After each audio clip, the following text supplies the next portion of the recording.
সুপ্রিয় দর্শক, আপনাদের সবাইকে স্বাগত জানাচ্ছি এনটিভি প্রতিদিনের আয়োজন স্বাস্থ্য প্রতিদিন অনুষ্ঠানে। আপনাদের সঙ্গে আছি আমি ডাক্তার সানজিদা হোসাইন।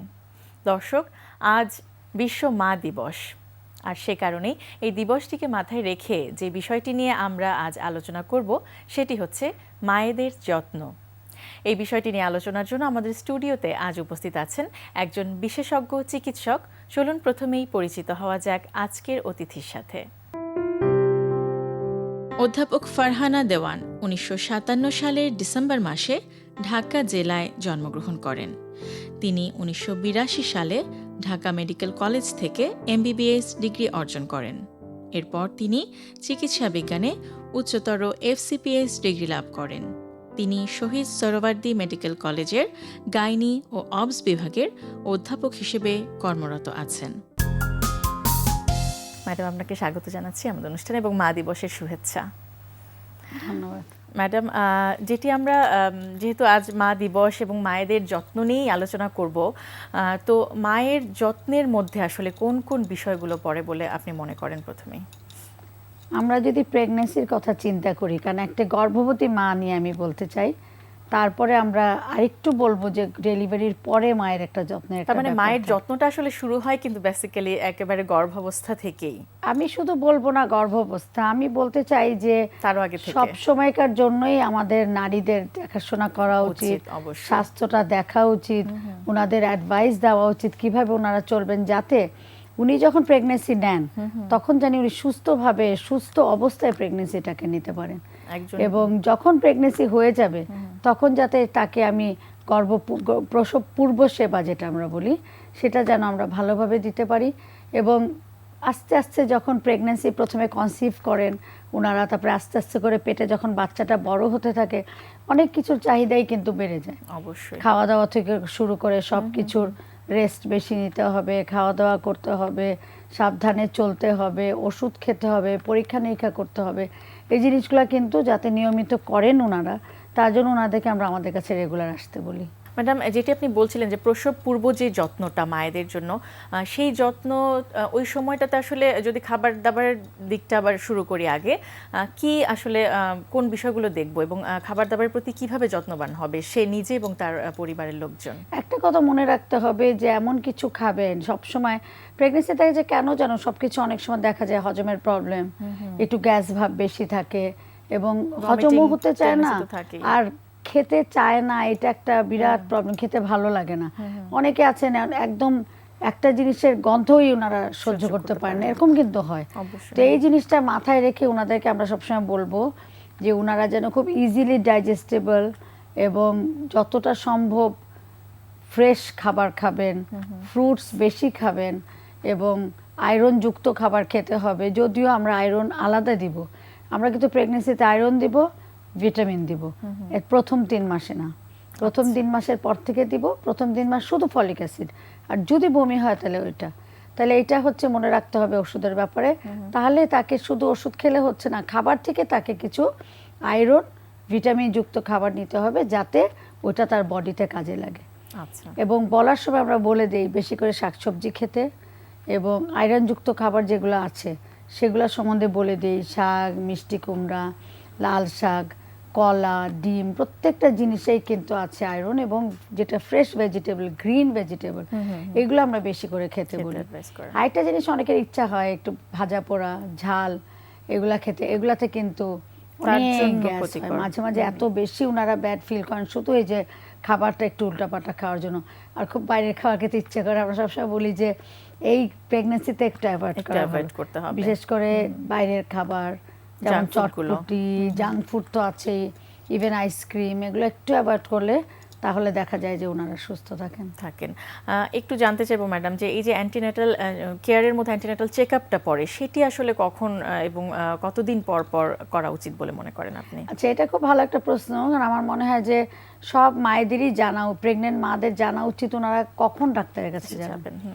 আগেকার দিনে আমরা বলতাম যে মাসে একবার, প্রথম 7 মাস আমরা বলতাম মাসে একবার, তারপরে আমরা বলতাম যে মাসে 2 বার, তারপরে উইকলি, লাস্টের মাসে উইকলি।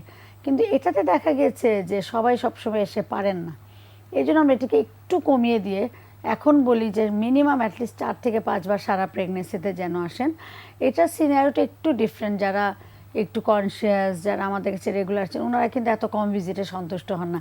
সেই হিসেবে আমরা একটু বেশিও নিতে পারি, বাট মাসে একবার আসলেই চলে, অ্যাটলিস্ট একবার আসতে হবে।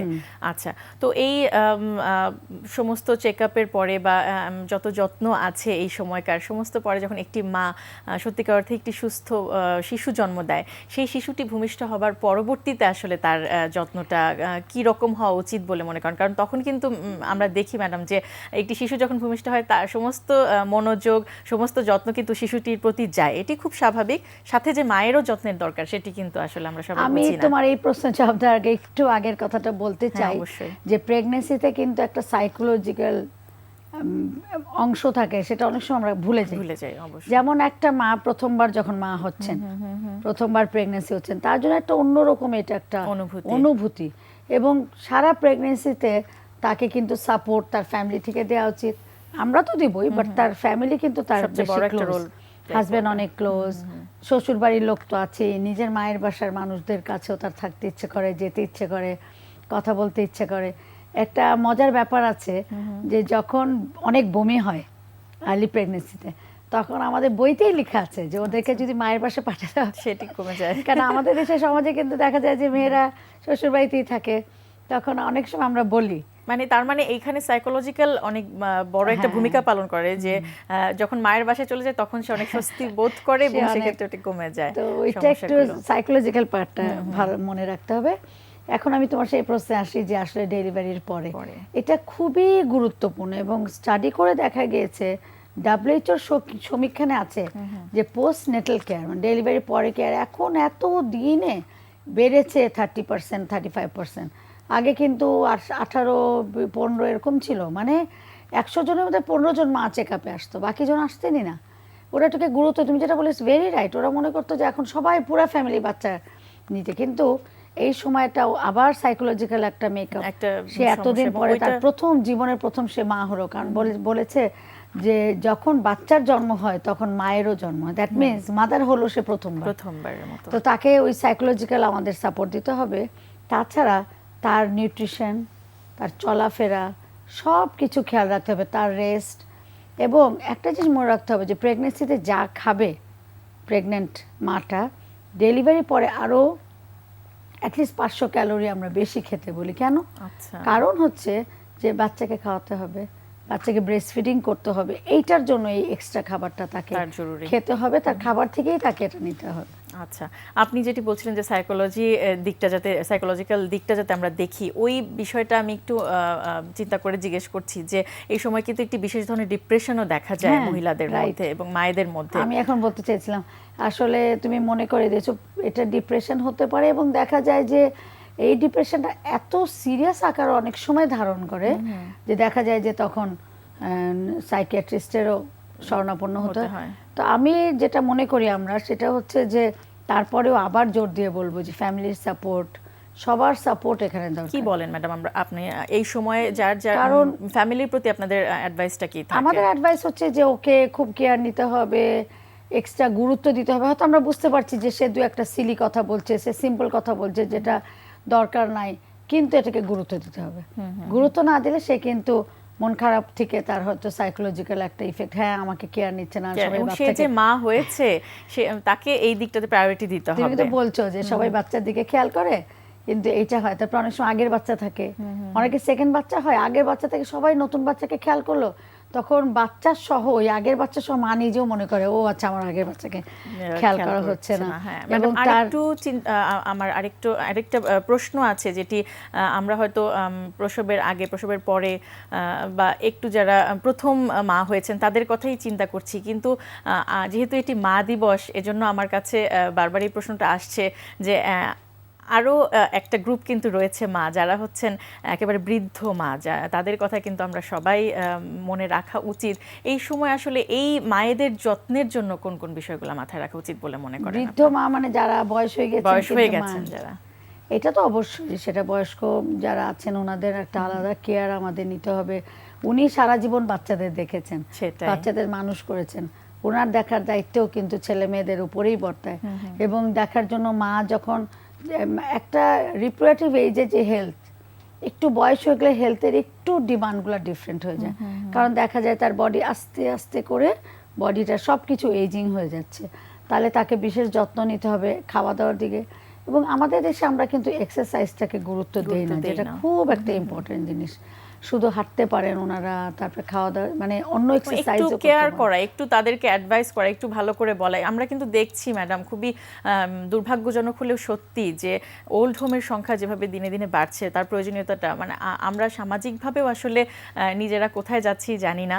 কিন্তু আসলে কি মনে হয় আপনার যে আসলে প্রত্যেকটি ছেলে মেয়ে বা সন্তানের এক্ষেত্রে কি ভূমিকা পালন করা উচিত? আমার মনে হয় যে এটা খুবই আমাদের জন্য দুঃখজনক আমাদের দেশে যে এরকম একটা সিচুয়েশন হচ্ছে। ওল্ড হোম না হলেও দেখা যাচ্ছে আলাদা থাকছেন, অথচ ছেলেমেয়েরা যদি একটা ফ্যামিলিও যদি মাকে সাথে রাখে, এটা একটা একদম এনভায়রনমেন্ট অন্যরকম হয়ে যায়। ফ্যামিলি বন্ডেজ, এটাই তো আমাদের দেশের, আমাদের কালচারের একটা মানে গুড সাইড, যে আমরা আমাদের ফ্যামিলির সঙ্গে থাকি, রাইট? এটা তো বিদেশের সাথে আমাদের যায় না আসলে। আর ওল্ড হোম না হয় নেক্সট আমরা চিন্তা করি, যখন যেসব বাবা মারা একা থাকেন দেশে, তাদের ছেলেমেয়েরা বাইরে থাকেন। আমি দেখেছি, আমি ইউনাইটেড হসপিটাল, তারপরে এসব হসপিটাল, অ্যাপোলো হসপিটালে দেখেছি যে ওখানে দিনের পর দিন হয়তো বাবা মা একা একা হসপিটালে, কোনো একটা আত্মীয় এসে রেখে গেল, ছেলে মেয়ে বাইরে, তো ওরা খুব খুশি হচ্ছে, ছেলেমেয়েরা অনেক টাকা দিতে পারছে, কিন্তু ওই কেয়ারটা তো তারা পাশে বসে যে কেয়ারটা দেবে সেটা কিন্তু দিতে পারছে না। এবং এটা আমার মনে হয় সবচেয়ে বড় দায়িত্ব। এবং আমরা আসলে আশা করব যে যারা প্রতি ধরনের, যারা আগে প্রসূতির আগে, প্রসূতির পরে, এবং একটা সময় যখন বৃদ্ধ বাবা মা হয়ে যান, ওই সময় ওই মায়েরা যাতে, সব ধরনের মায়েরাই যাতে আসলে প্রপার কেয়ারটা, প্রপার যত্নটা যাতে তাদের সন্তানের কাছ থেকে পান, সেটি আমাদের আজকের মা দিবসের সবচেয়ে বড় চাওয়া। ম্যাডাম, অনেক ধন্যবাদ, অনেক গুরুত্বপূর্ণ তথ্য জানলাম আপনার কাছ থেকে। অনেক ধন্যবাদ। প্রিয় দর্শক, আমরা এই মা দিবসে সবচেয়ে বেশি আমাদের জন্য যেটি কাম্য হবে সেটি হচ্ছে প্রতিটি মায়ের যাতে আমরা যত্ন নিতে পারি সঠিকভাবে, সঠিক সময়ে। প্রিয় দর্শক, স্বাস্থ্য প্রতিদিন সম্পর্কে যদি কিছু জানার থাকে কিংবা কোনো পরামর্শ যদি আমাদের দেবার থাকে, জানাতে পারেন এই ঠিকানায়। প্রযোজক স্বাস্থ্য প্রতিদিন, এনটিভি, বিএসসি ভবন, 7 তলা, 102 কাজী নজরুল ইসলাম এভিনিউ, কারওয়ান বাজার, ঢাকা 1215। ফ্যাক্স 914338 থেকে 7 পর্যন্ত, অথবা ইমেইল করুন স্বাস্থ্যপ্রতিদিন@ntvpd.com এই ঠিকানায়। প্রিয় দর্শক, স্বাস্থ্য প্রতিদিনের আগামী পর্বে আপনাদের জন্য যা থাকছে। পরিবারের দিবসের এবারের থিমটা হচ্ছে ফ্যামিলি। এখানে যেটা আছে, ফ্যামিলির সাথে সাথে আছে এডুকেশন অ্যান্ড ওয়েলবিং। মা দিবস, বাবা দিবস, এক একটা দিবসকে পালন করে আমরা তাদের গুরুত্ব, তাদের ভূমিকা এবং পরিবারের সাথে তাদের সংশ্লিষ্টতাটাকে তুলে ধরতে চাই, যে মা কত গুরুত্বপূর্ণ একটা পরিবারে, বাবা কত গুরুত্বপূর্ণ একটা পরিবারে। এবং এই পাশাপাশি যে জিনিসটা আসছে, এডুকেশন, শিক্ষা, এটা অত্যন্ত গুরুত্বপূর্ণ একটা পরিবারের জন্য। এবং সর্বোপরি যে জিনিসটা বলা হয় ওয়েলবিংটা যদি না থাকে, তাহলে পরিবার যদি ঠিকমতো না কাজ করতে পারে, তাহলে পরিবারের প্রত্যেকটি সদস্যের উপর এটার একটা নেগেটিভ ইম্প্যাক্ট পড়বে। আলটিমেটলি এটা সোসাইটির উপর পড়বে এবং ন্যাশনের উপর পড়বে।